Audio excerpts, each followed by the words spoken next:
Hello everyone, ako nga pala si Jason, isang OFW dito sa Oman. Ang trabaho ko po pala rito, isa po akong florista. So today, may customer akong Omani na ikakasal.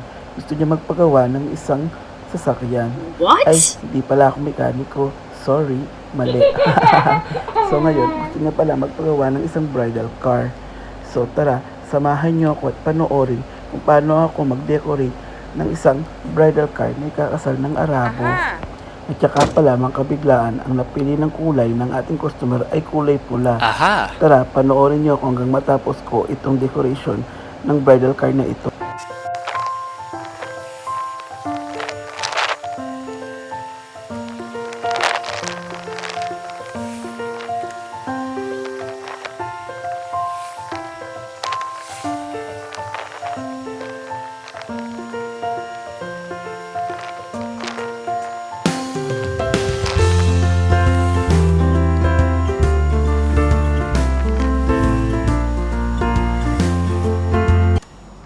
Natapos ko na pala dyan ang paglagay ng tela.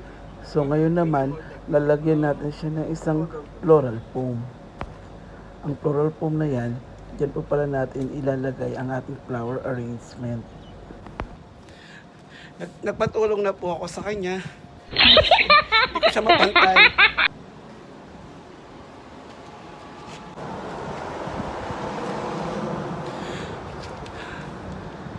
Babaw yung 3 pesos si Kuya. What? Amoy 3 pesos si Kuya. Oh my god. Diyan na ako.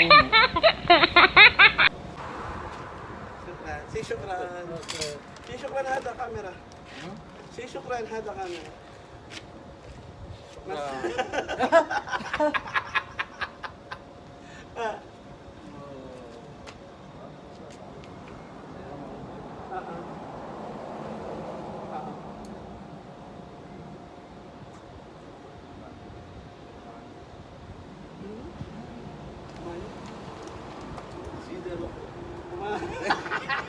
Bakit jigi-jiwang pa ba? What?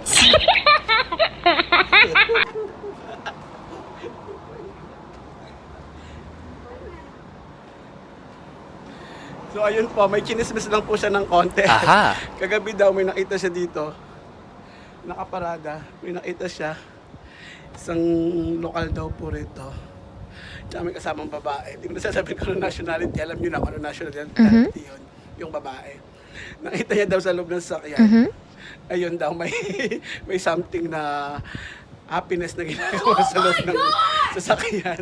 Nailagay ko na nga pala dyan ang floral foam. Ngayon naman, lalagyan natin siya ng dahon sa gilid para matakpan yung floral foam. So mag-umpisa na tayo, maya-maya paglagay ng bulaklak, panoorin niyo ako. Ang design pala na ating gagawin ay hugis puso. Ang mga bulaklak na kulay na gagamitin natin ay kulay pula na roses at puti na chrysanthemum.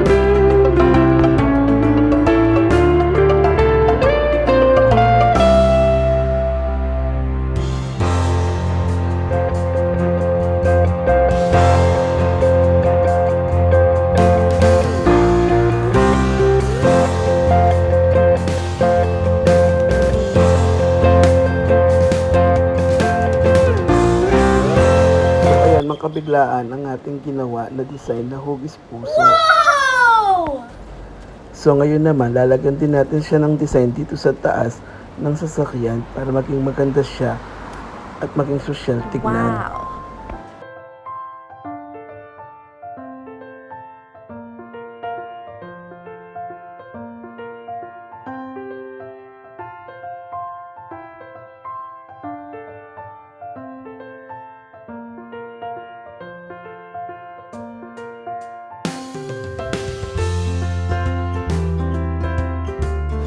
So ayan mga kabiglaan, lalagyan din pala natin siya ng bulaklak dito sa gilid ng mga pintuan.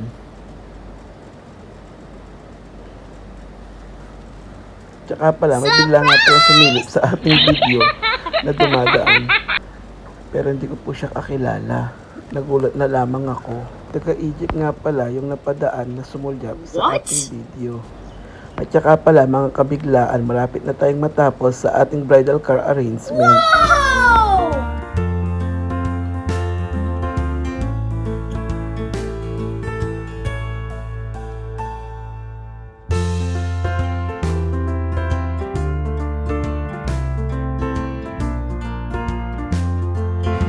Yay! Sa wakas, natapos na rin natin ang ating bridal car arrangement ng ating customer. So, ayan po, tingnan nyo ang ating finished product.